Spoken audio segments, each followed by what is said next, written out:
Welcome aboard the news review end of the AM show, and thank you for staying this long with us. Our guest this morning, joining us for the review via Zoom, is Dr. Kwame Asante, political scientist, University of Ghana, Director, Center for European Studies of the University of Ghana. Doc, a very good morning to you. Please unmute, Doc.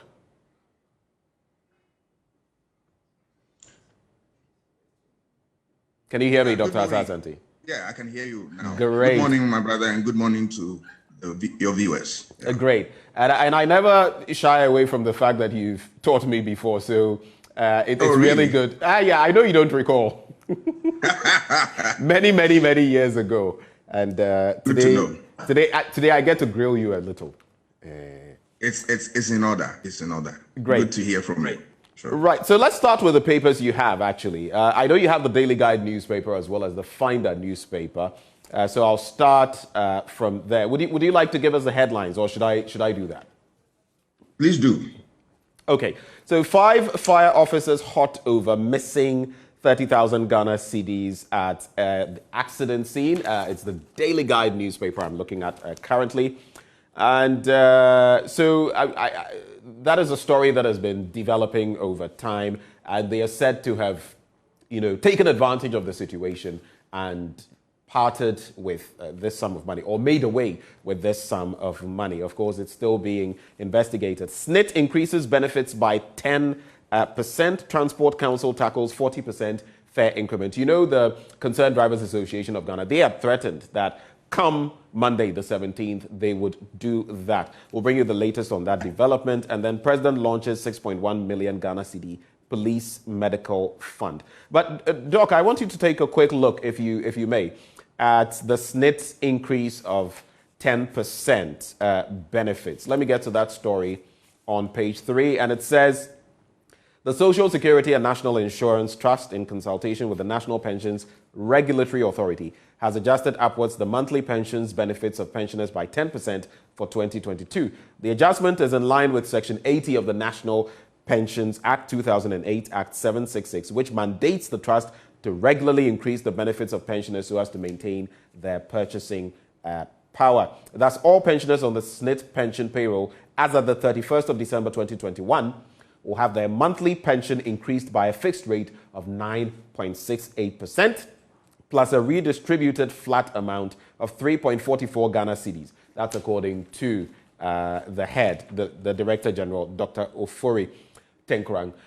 Doc, what do you make of this development? Over the years, we have people complaining about the fact that their SNIT benefits are nothing to write home about, and the complaints have been many over the years. What do you make of this increment this year, 10%? I think it's fine, but as a child of Oliver, I want more. You want more? Why am I saying that? Because if you look at what pensioners take home, it's meaningless. It's meaningless. Something small. Oh, it is. If you look at the number of years people have spent time to work in public service and what they take home, it cannot support the body and soul. So I think we need a realistic figure that will really translate into the lives of people to make life meaningful for pensioners. It's very, very difficult when you are in pension. I am not in there, very close, but learning from people who are in there gives me a sense that all is not well.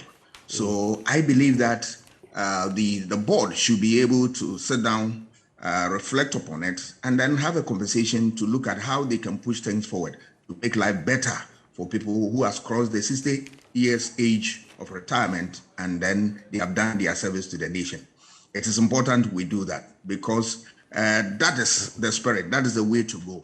The more you have people who are suffering in pension time, the more problematic it is for the state.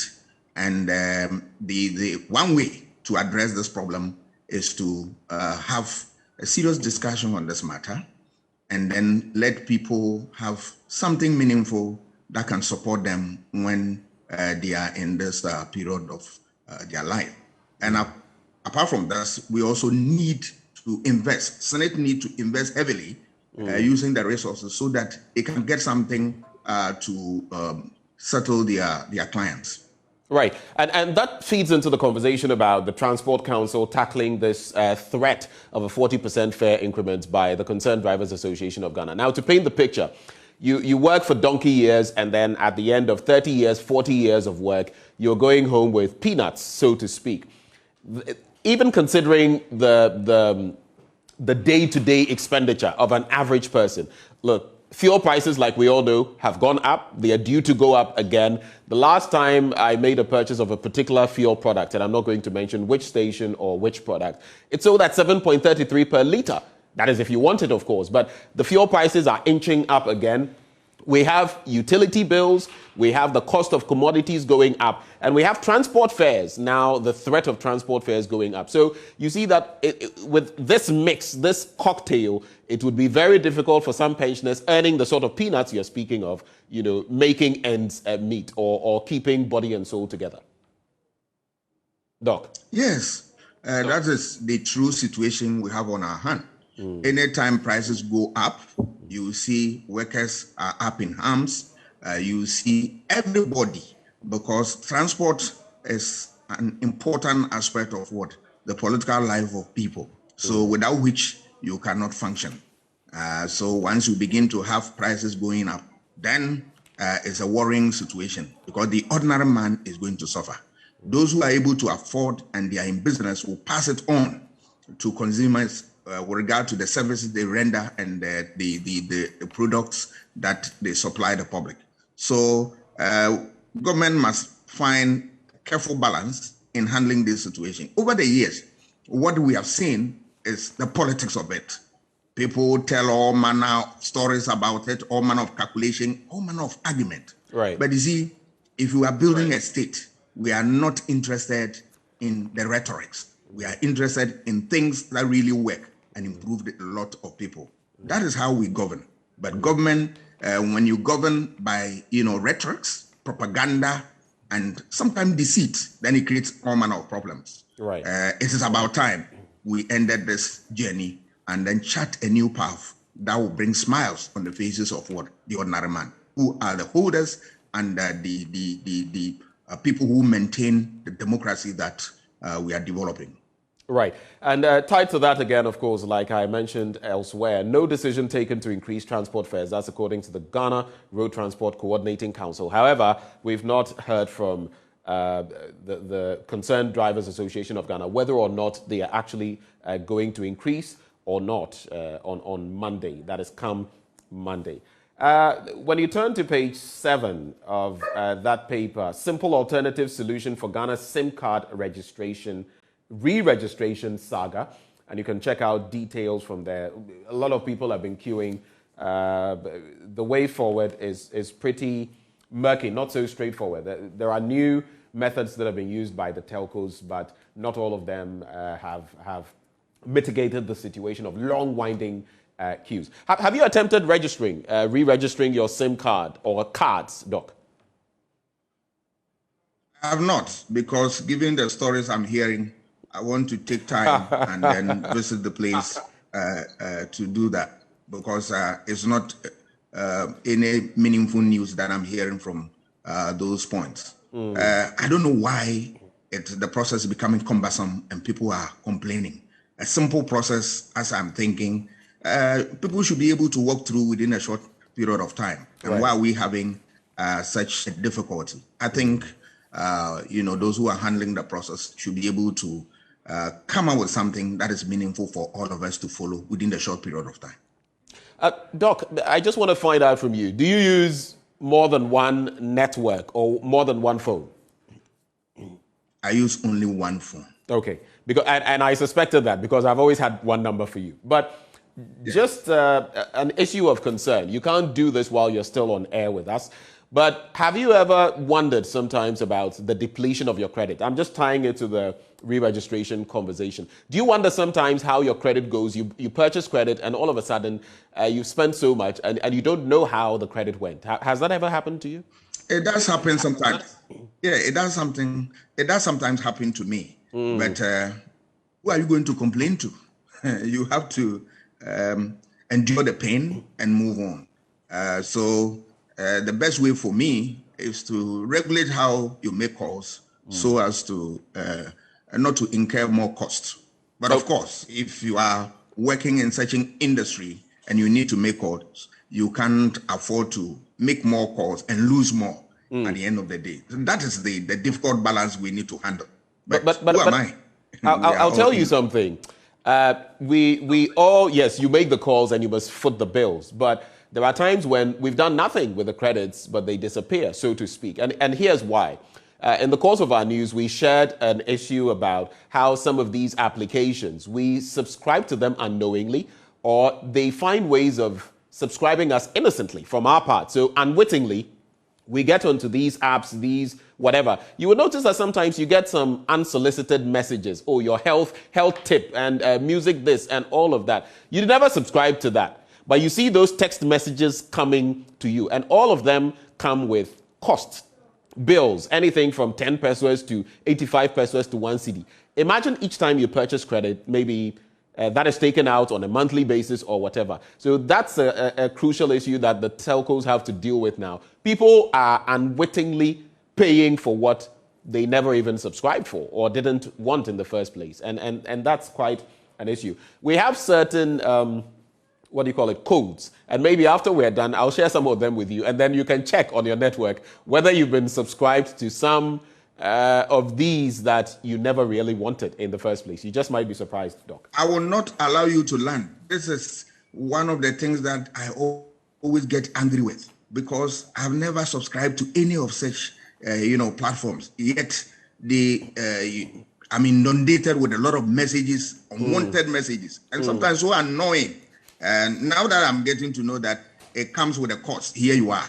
And I'm sure that is why my resources are being depleted by the day. I think we have to sit up properly and look at this thing. But it's a kind of nuisance taxation to us, if I want to put it that way.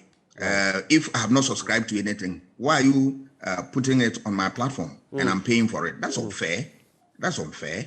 So we need to draw the attention of those who supply this information about the situation we have on our hand, and then they do something about it. Because the next time, some of us will want to visit the court and see whether our case will be heard on such matters. Right. There are two major stories. Is the best way to handle issues through the courts. Yeah. Maybe we should be dragging them, hauling them before the sure, why courts not? of law. Maybe you'd lead in that agenda someday. I mean, a citizen taking on some of these matters to ensure that the telcos are doing the right thing, the regulators are doing the right thing. Because each time this matter has come up, we always, the telcos go, oh, we're doing this and that. But in the end, if people are still able to have us innocently subscribe to these things that we didn't want to consciously subscribe to, it means there are problems, there are flaws in the system, and they must address them. If they are not addressing them, I feel at some point the court would be the only arbiter to get us to a sort of logical conclusion. As I've said, I mean, in a democracy, it hinges on law or rule of law. So if you think that an action of an individual, a group, or a body is rather affecting your life negatively and you have no means of handling it, the best way is what? That forum or the court where you started this thing. We must set this soundest warning to them before it gets too late, where they'll be inundated with cases in court because it's annoying. Let's look at some other stories in the Daily Graphic newspaper. I'll focus on two of them with you. One because you're a lecturer, a teacher, and the other because it falls right into the domain of international politics. The first one, replace aging, and this is not what I'm channeling to you. Replace aging farmer population, 500 youth receive support. Their first batch. You can check out details on the front page on page 3 of the Daily Graphic newspaper. 6.1 million Ghana cedi Police Medical Emergency Fund launched. We brought you that in the course of the AM News. And I'll start from here with you, Doc. Academic calendar to be out soon. That's according to Education Minister Dr. Yawase Educhum. But this has left a lot of parents concerned. From the data, schools were supposed to have reopened between Tuesday, the 11th of January, and Friday, the 14th of January, which is yet to come. But a tour around most of the schools, the basic schools, of course, public or the basic public schools, have revealed that there are no signs. Parents have been concerned. Some say they learned that basic schools would be reopening on January 18. So there's so much information and misinformation out there. I recall months ago, actually last year, at the tail end of the year, there were concerns about this. And here we are again. What do you feel we're getting wrong when it comes to our academic calendar? That does not facilitate ease of knowing exactly when you're going, because it also helps parents plan in terms of their resources when the students are going to be away, so that if they also have to go to work or do something. I mean, all of this is very complicated. What's your take? Yes, it's very unfortunate because you see, in educational sector, you need to get the basics right. And it's not only in educational sector, everywhere. So what is wrong with we getting it wrong at this level where we don't know when school reopens? Parents can't even factor that into their planning. Right. And so is the situation for people who are keeping wards and so forth and so on. It's very, very unfair and it's not appropriate.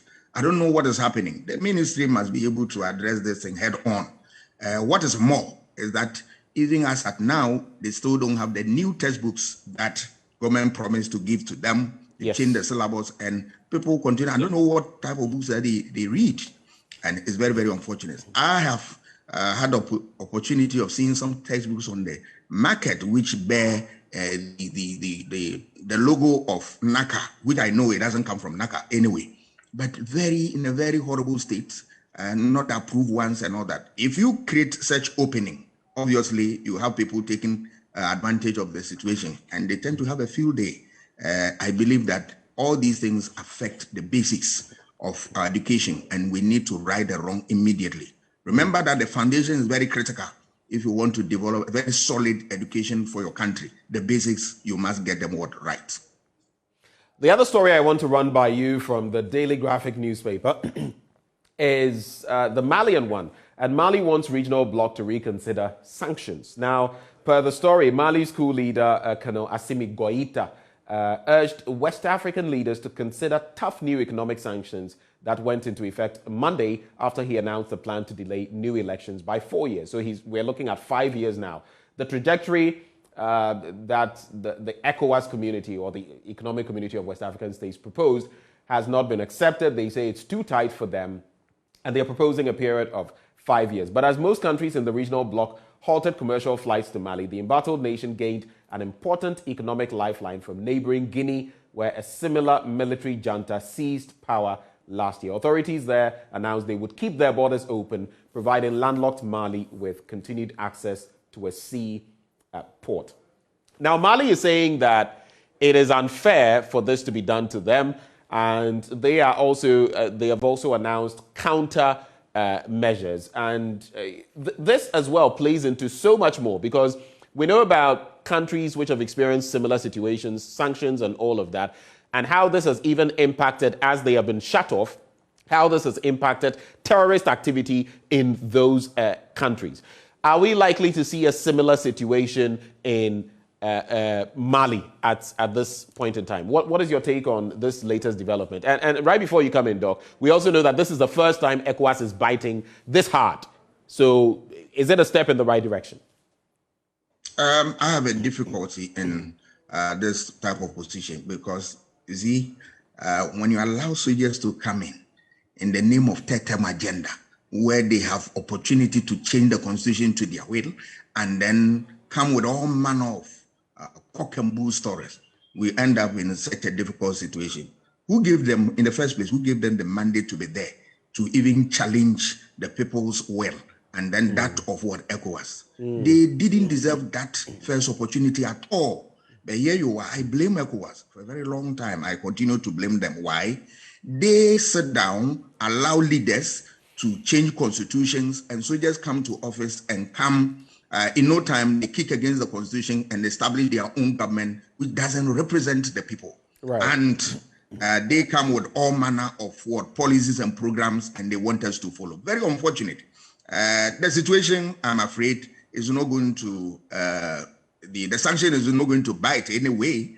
It's the ordinary man who is going to suffer there, because look, the political elites who are leading the country now, take it or leave it, this type of sanction doesn't affect them in any way. Right. It is rather the ordinary man who want to move out and do his daily business that is going to suffer. Very, very unfortunate. What we need to do is to be able to change the ECOWAS protocol and make sure that this issue of third term agenda is nipped in the bud once and for all.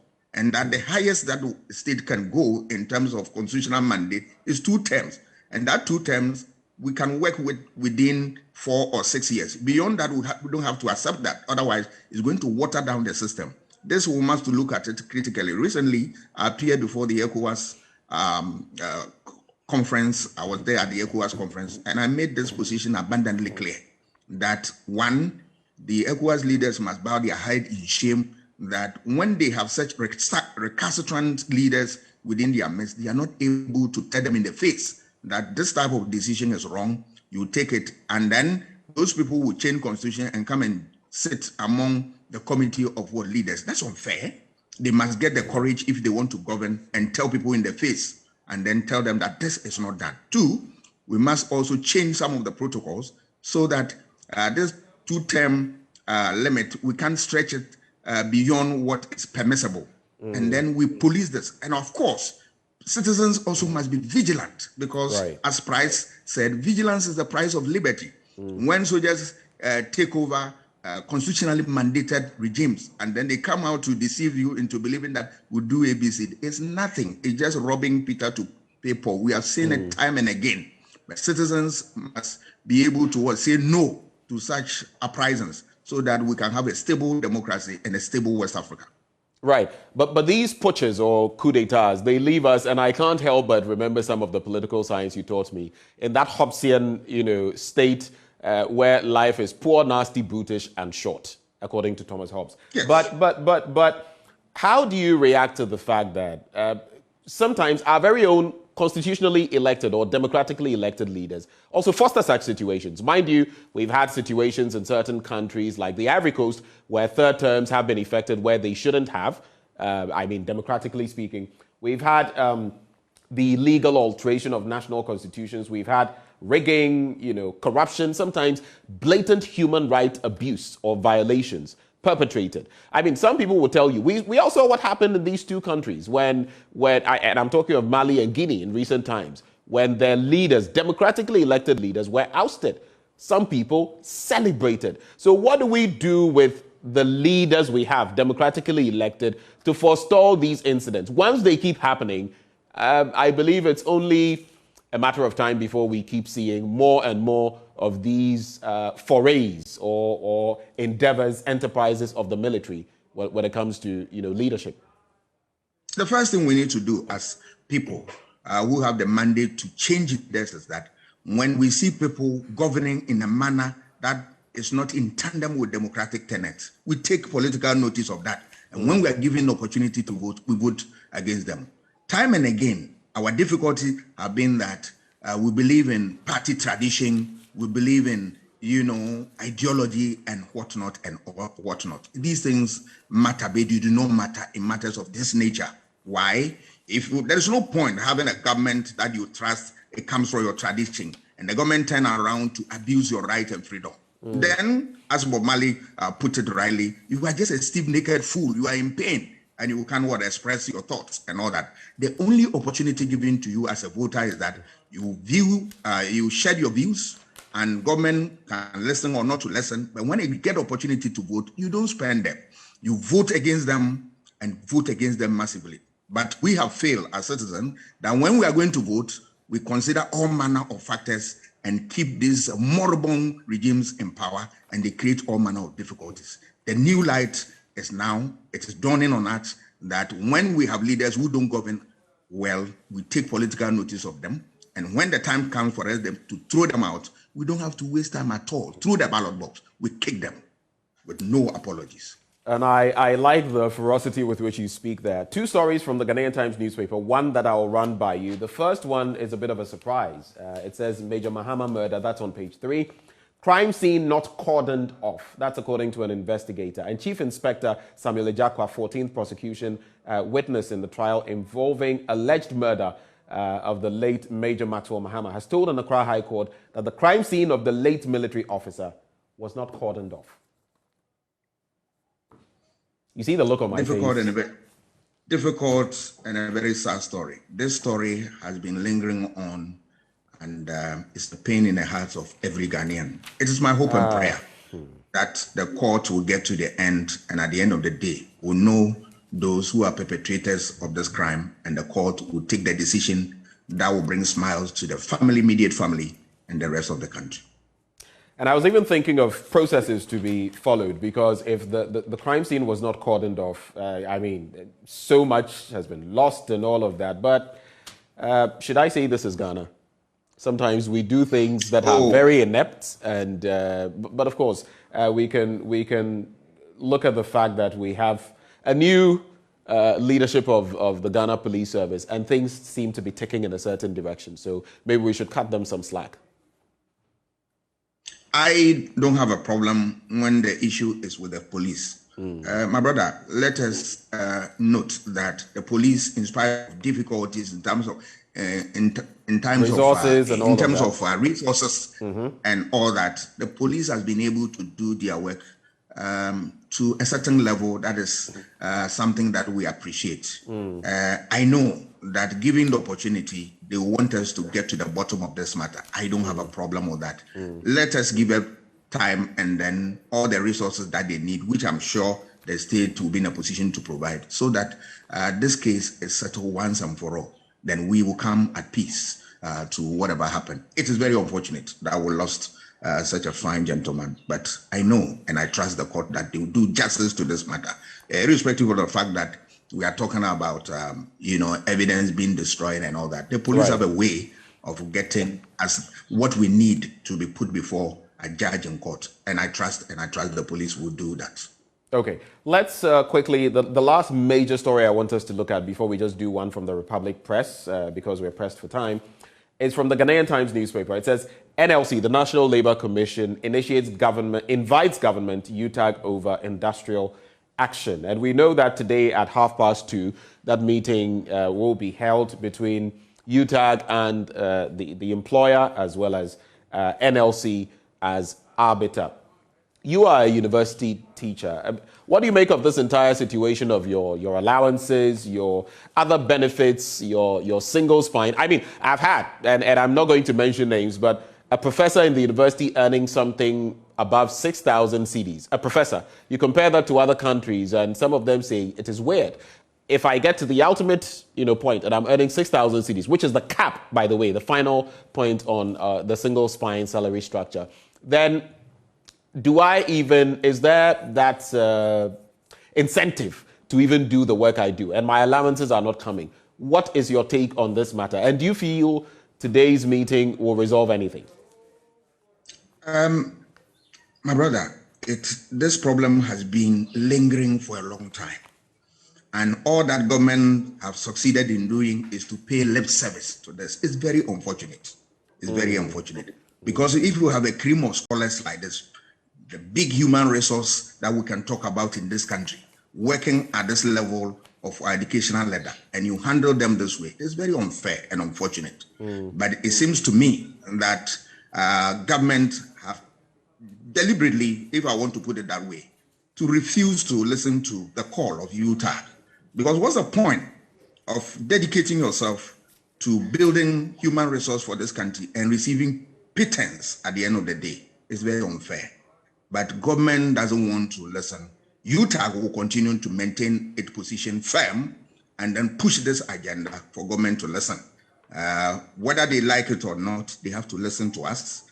And then, when we sit down and talk, at the end of the day, something meaningful should be able to come out from this exercise. It's very, very unfortunate. Sometimes when you listen to what happens elsewhere, outside the university, in terms of what labor reward and all that, then you feel like, what? Why don't you leave the sector you find yourself and then go and seek greener pasture elsewhere?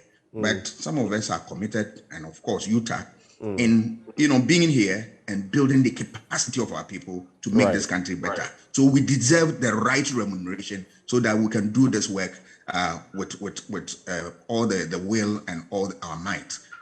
We want government to listen. That push out of government, where especially Labour Commission, where they go there as if they are part of the appendages of government and all that, should cease, and then create that congenial atmosphere for our leaders to sit down and talk to them, and then we reach something that is implementable.